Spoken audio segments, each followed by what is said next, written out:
Baik, mari kita berdoa. Kami bersyukur kami masih bisa mendengarkan firman Tuhan. Tuhan Yesus, tolong hamba-Mu di dalam menyampaikannya. Biarlah Tuhan yang memampukan hamba-Mu di dalam memberikan maksud Tuhan, pesan Tuhan di dalam kehidupan kami. Berkati hamba-Mu dan berkati kami semua yang ada di dalam ruangan ini, serta yang ada di rumah masing-masing. Tuhan akan memberkati kami. Terpujilah nama-Mu, di dalam nama Tuhan Yesus kami berdoa dan kami bersyukur. Amin. Persilakan duduk kembali saudara. Baik, di bawah satu tema, Tuhan vs nyawaku, kita akan merenungkan firman Tuhan yang terambil dari Lukas pasal yang ke-9, ayat 24 sampai ayat yang ke-25. Ya, di antara memilih Tuhan atau memilih nyawa kita, ini menjadi satu pilihan ya bagi kita manusia. Dan karena memang di kehidupan kita ini selalu banyak diberikan pilihan-pilihan yang ada. Lukas pasal yang ke-9 ayat 24 sampai ayat yang ke-25. Karena barang siapa mau menyelamatkan nyawanya, ia akan kehilangan nyawanya. Tetapi barang siapa kehilangan nyawanya karena aku, ia akan menyelamatkannya. Apa gunanya seorang memperoleh seluruh dunia, tetapi ia membinasakan atau merugikan dirinya sendiri? Sedemikian jauh pembacaan firman Tuhan, yang berbahagia mereka yang bukan saja membaca, namun yang merenungkan serta melakukan dalam kehidupan sehari-hari. Seperti tadi saya tanyakan, bahwa di kehidupan ini banyak sekali pilihan-pilihan. Kalau seandainya kita berangkat dari tema yang ada, apakah kita mau memilih nyawa atau juga Tuhan? Jujur-jujur kadang kita pasti akan bilang, ya kita pasti akan memilih nyawa kita. Pilihan-pilihan yang ada di dunia ini, ada yang menyenangkan, ada yang tidak menyenangkan. Ada yang baik, ada yang lebih baik. Pilihan-pilihan seperti itu selalu diperhadapkan di dalam kehidupan kita. Pilihan yang dimana harus mengambil tindakan yang sangat sulit. Tindakan-tindakan yang dimana harus memberikan satu keputusan etis di dalamnya, masalah etika.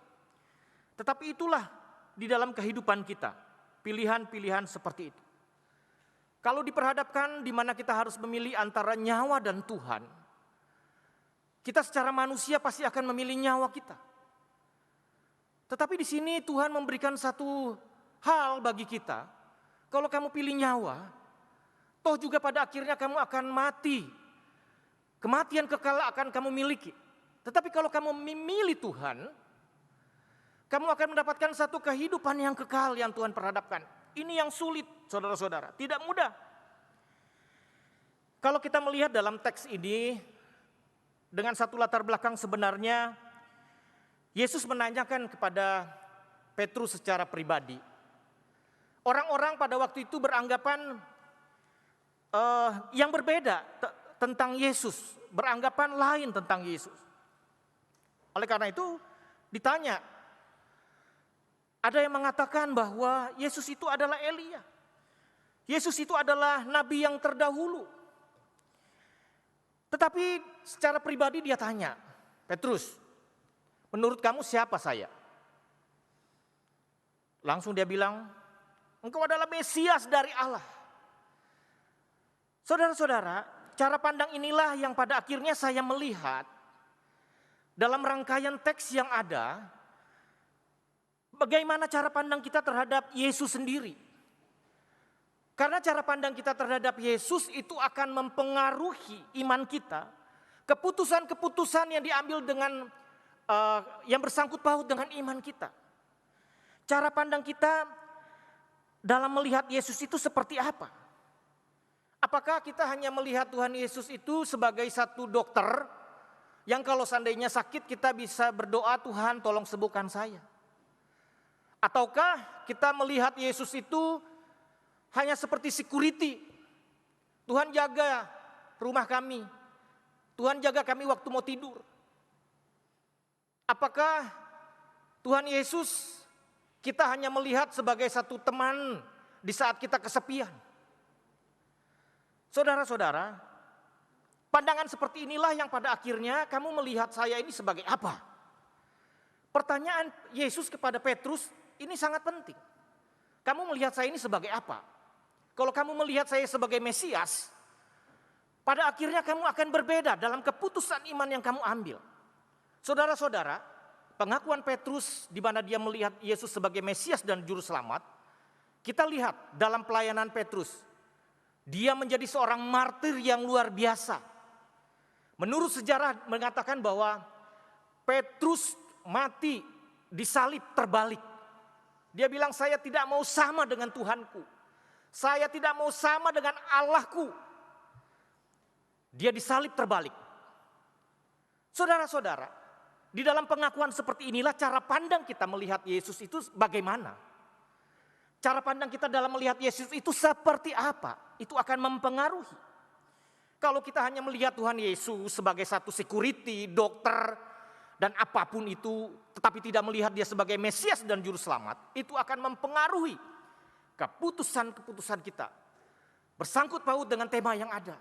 Berani tidak kita memilih Tuhan kita daripada nyawa kita? Itu akan mempengaruhi saudara-saudara. Saudara-saudara, kalau kita melihat di sini, di dalam kehidupan kita dan beberapa tahun terakhir dalam pengajaran yang boleh dikatakan pengajaran yang salah. Di dalam mengikut Tuhan kamu nanti akan berhasil. Di dalam mengikut Tuhan kamu akan sukses. Kalau seandainya tidak sukses, kalau seandainya ada sesuatu yang terjadi, baru kita langsung pada akhirnya bilang, ada dosa apa di dalam dirimu? Ada dosa apa yang ada di dalam keluargamu? Apakah kamu masih menyimpan sesuatu?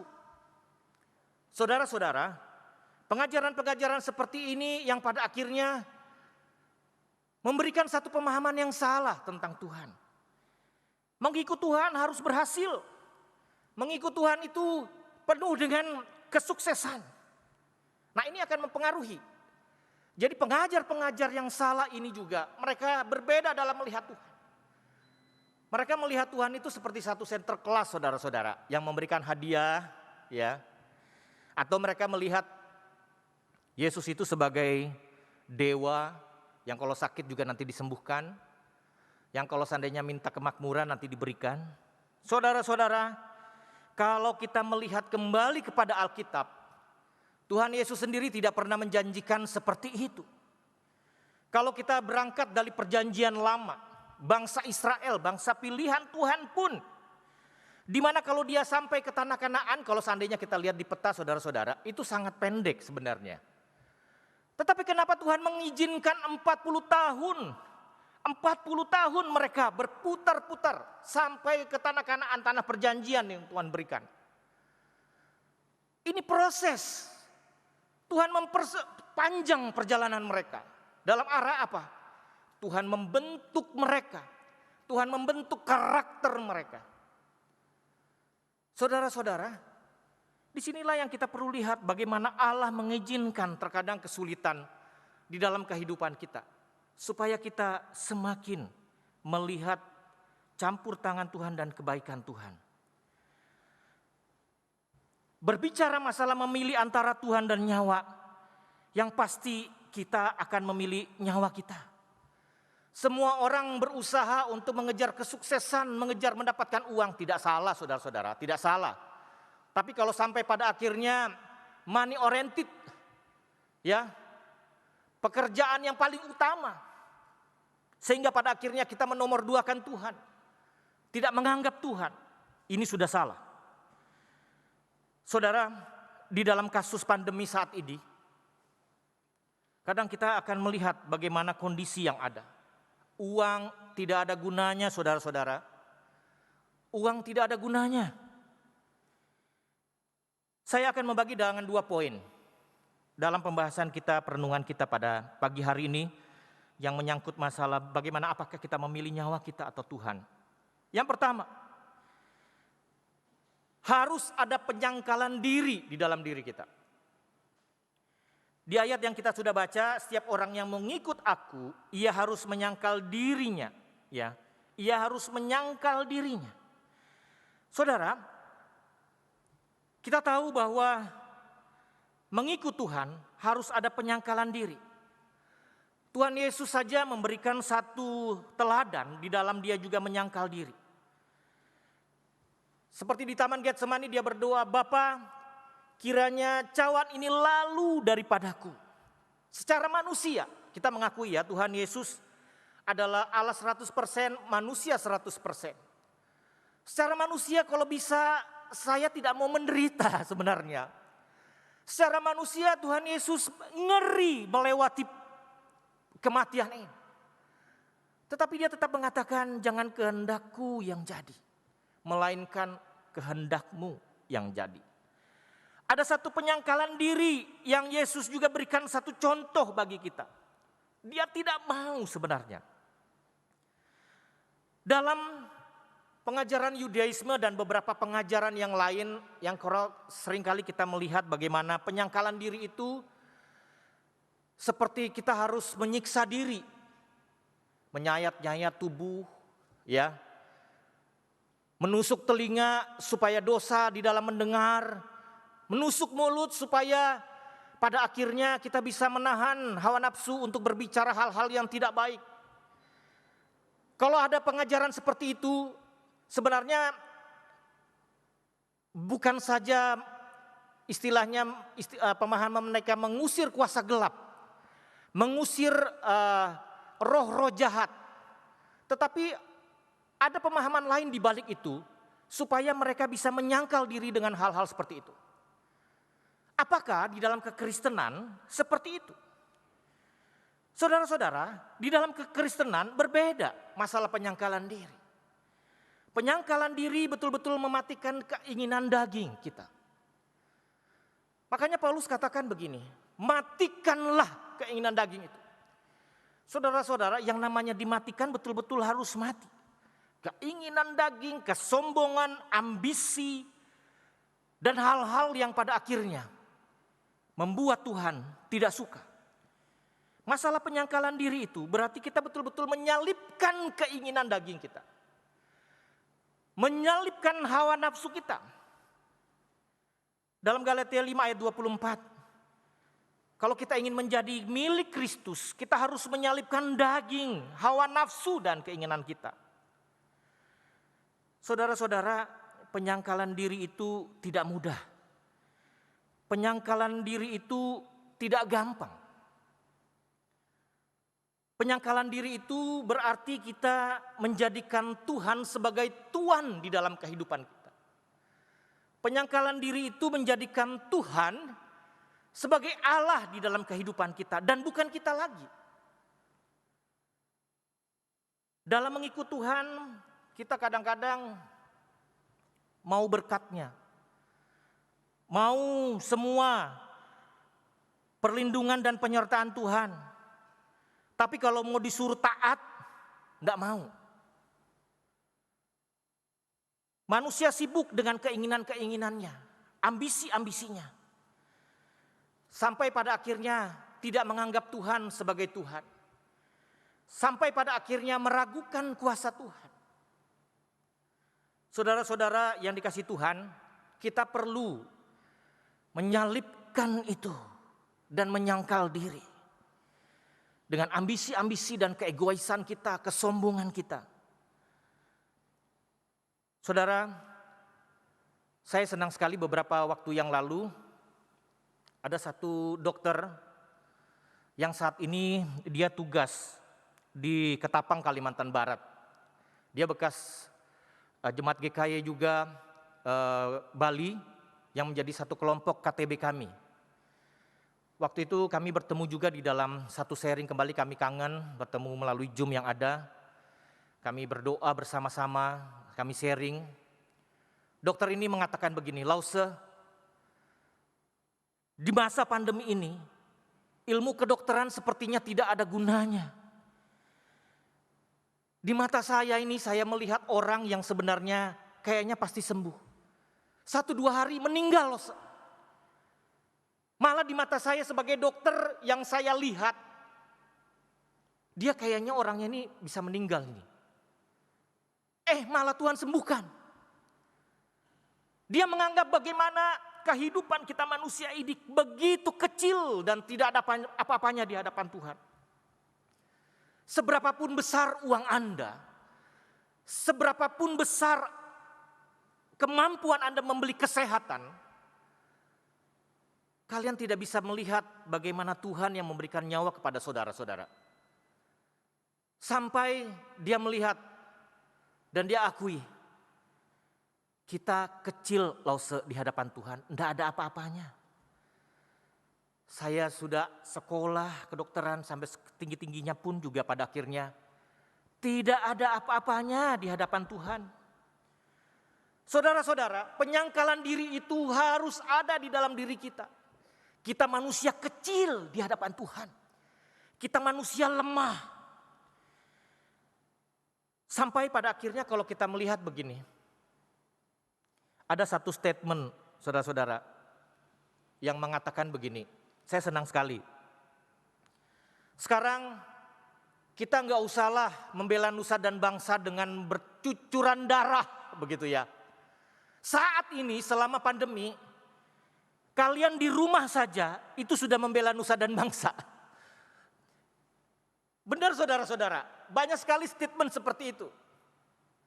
Dikatakan, kalian saat ini berjuangnya tidak usah dengan bercucuran darah. Tetapi kalian di rumah saja, kalian sudah membela nusa dan bangsa. Kalau seandainya saya berikan satu pengaplikasian di dalam kehidupan kita, saudara-saudara sudah beriman kepada Kristus, tidak usahlah sampai menjadi seorang martir yang rela mati untuk Kristus. Saat ini kalian ambil komitmen saja, duduk di rumah, ikuti ibadah online, ikuti persekutuan doa pagi, Rabu malam secara online. Tidak perlu kalian bersusah-susah, naik angkot, naik mobil, hujan-hujanan pergi ke gereja. Tapi hal-hal seperti inilah yang pada akhirnya Tuhan membutuhkan kita komitmen yang luar biasa. Apakah kita saat ini mau seperti itu? Dalam pandemi ini saya merenungkan Tuhan mengajarkan kita masalah komitmen kita yang luar biasa. Komitmen yang di dalamnya ada hati kepada Tuhan. Kalau sudah tidak ada hati, repot saudara-saudara. Kadang-kadang saya merenungkan, Tuhan harus seperti apa sebenarnya Tuhan mengajarkan kami lagi untuk bagaimana Tuhan kita umat-Mu ini tetap bersekutu bersama dengan Tuhan. Saudara, saya senang sekali dengan Gema yang kemarin, yang saya juga bahas juga di dalam doa pagi, masalah Naaman. Naaman ini seorang panglima Raja Aram. Dengan kesombongannya dia berharap Elisa itu keluar. Baru dia bilang begini, kalau bisa Elisa itu keluar ya, menggoyang-goyangkan tangannya, menumpangkan atas sakit kustanya. Supaya pada akhirnya saya sembuh. Dia cuma teriak begini. Sudah mandi aja di sungai Yordan 7 kali, kamu pasti sembuh. Ketemu aja enggak. Padahal saya seorang panglima. Setiap orang selalu datang kepada saya, sujud. Ya Pak, wah menghormati. Kali ini nabi ini ketemu saya aja enggak, cuma ngomong dari dalam rumah. Jengkelnya aku, katanya orang Balikpapan istilahnya ya. Marahnya luar biasa. Pergi dia. Saudara-saudara, beberapa prajurit bilang begini, Pak Naaman, coba kalau ada sesuatu yang pada akhirnya membutuhkan perjuangan, mungkin ya kalau seandainya saya membahasakan, sampai ada tetes darah yang luar biasa, pasti Pak Naaman mau. Sekarang Nabi itu loh cuma nyuruh mandi 7 kali.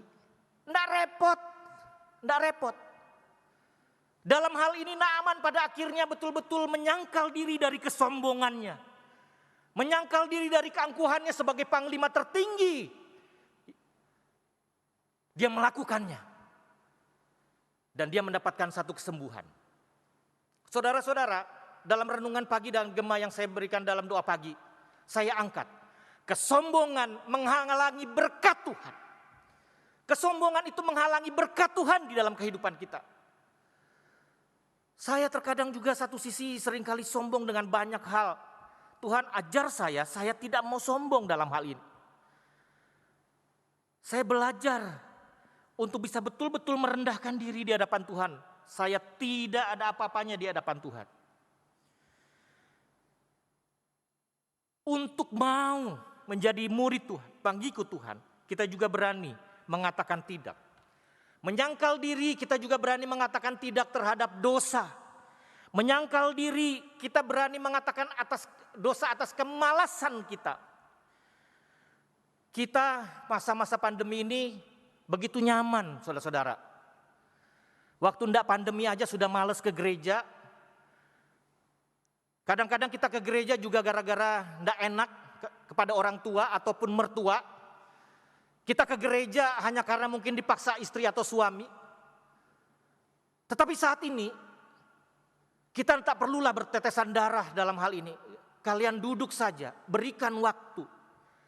Beribadah melihat HP kalian, laptop kalian, TV kalian.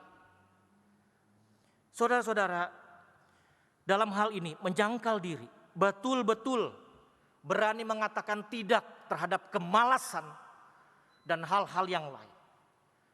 Menyangkal diri, berani mengatakan hal-hal yang khususnya tidak baik, masalah seksual.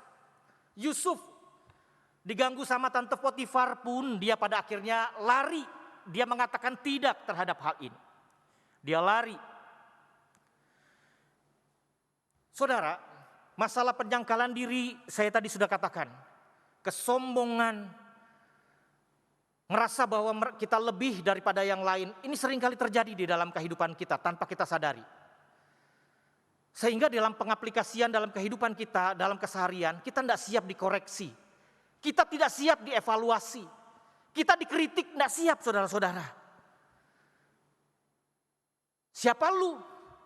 Siapa kamu yang menasihati saya? Kita tidak siap karena kita punya kesombongan diri yang luar biasa. Penyangkalan diri, betul-betul merendahkan diri di hadapan Tuhan. Saudara, seperti saya pernah katakan di beberapa rekan majelis waktu itu, saya pernah ikut dalam sebuah seminar.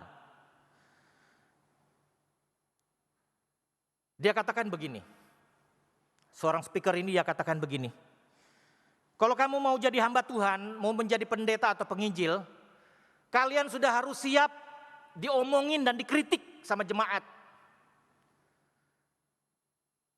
Kalau seandainya, dia langsung alihkan ke hal yang lain. Kalau seandainya kamu siap melayani, kamu juga siap untuk dievaluasi. Kamu siap juga diperbaiki dengan kritikan-kritikan yang ada. Dia berkembang menjadi hal yang lain. Kalau kamu ingin mau menjadi wali kota, kamu harus siap satu kota Madia mengkritik kamu dan mengevaluasi kamu. Kalau kamu mau menjadi gubernur, kamu harus siap satu provinsi mencemooh kamu. Kalau kamu mau jadi presiden, satu negara mau ngomongin kamu harus siap. Makanya kadang-kadang saya tidak suka sekali kalau ada artis yang ngomel gara-gara netizen ngomongnya mencibirkan tentang dia. Kalau kamu tidak mau jadi diomongin orang, tidak usah jadi artis gitu loh. Saudara, dalam hal ini masalah tetap tanggung jawab itu kita harus terima. Apalagi kita pelayan Tuhan di gereja. Kepercayaan yang Tuhan kasihkan, tetap lakukan itu. Walaupun banyak orang yang mencibirkan mulut terhadap kamu, tetapi terus ada penyangkalan diri di dalam diri. Tuhan tolong saya. Pasti ada kesalahan juga di dalam diri saya yang harus saya perbaiki. Butuh kerendahan hati. Saudara-saudara, dalam seminar ini dia katakan, kalian tetap mengambil tanggung jawab dan kepercayaan itu. Tapi tetap siap terima konsekuensi-konsekuensi yang ada. Yang kedua, memikul salib. Ini luar biasa saudara-saudara, kalau berbicara masalah memikul salib, ini berat saudara-saudara. Kita bersyukur ya, karena salib di gereja kita sudah diperbaiki jadi kecil, jadi waktu kita pikul juga tidak terlalu berat saudara-saudara. Waktu awalnya begitu besar, ya betul-betul kita memikul salib yang luar biasa begitu. Sekarang salibnya sudah jadi kecil. Salib itu adalah satu kematian yang paling sadis, kematian yang paling tragis, kematian juga yang pada akhirnya dicemooh oleh banyak orang, kematian yang pada akhirnya ditolak oleh banyak orang. Tetapi kita saat ini seringkali pakai salib ya, kalung salib, kalau cincin salib lah begitu ya, anting-anting salib. Padahal sebenarnya salib itu adalah satu pembahasan yang sebenarnya pada zaman dulu, pada zaman Romawi, mereka tidak mau membicarakan masalah salib karena itu tabu dan ngeri begitu. Tetapi saat ini, bagaimana kalau kita berbicara masalah salib? Itu adalah betul-betul kita memikul salib penderitaan. Saudara, di dalam hal ini, dalam mengikut Tuhan jelas, makanya Tuhan tidak pernah menjanjikan satu kenikmatan, keenakan, ya. Tetapi Tuhan bilang, kalau kamu mengikut aku, kamu akan menderita. Anak manusia akan menderita. Barang siapa memikul salibnya mengikut aku, dia akan layak. Kalau dia tidak mau memikul salib, dia tidak layak bagiku. Saudara-saudara, kadang di hidup kita, ya seperti saya katakan, kita tidak usahlah menjadi seorang martir yang harus rela mati dan berkorban untuk Kristus yang harus menumpahkan darah. Kadang-kadang tuntutan saat ini, mau enggak kita menderita, di dalam kita bersusah-susah mengambil komitmen beribadah kepada Tuhan walaupun kita beribadah di rumah masing-masing. Waktu di Korea, saya melihat gambar-gambar di dinding museum tokoh martir. Semua menggambarkan satu penyiksaan yang luar biasa, yang ngeri sekali. Yang bagaimana membunuh orang itu perlahan-lahan, sadis saudara-saudara. Lidah dipotong, telinga dipotong, sampai matinya pelan-pelan.